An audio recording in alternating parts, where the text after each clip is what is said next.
Вот наш старый добрый 601 моторчик. И вот на них частенько бывает такая неисправность, как грохот идет с топливного насоса. Слышите? Давление масла. Вот проверяем и давление масла.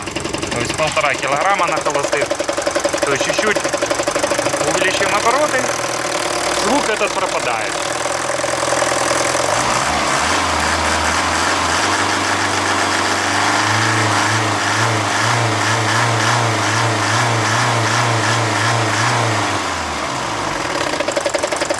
Оп, и опять он есть. То есть на холодный двигатель, когда масло густое, этого звука нету. Как только он прогревается, этот звук появляется. То есть проблема заключается в том, что на головке, под головкой стоит прокладка, и через нее идет канал давления масла на натяжитель. И в этом месте эту прокладку пробивает.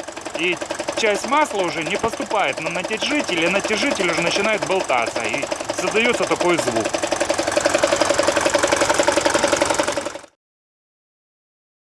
Вот наш Мерседесик после замены прокладки под головкой. Вот работа его на холостых оборотах.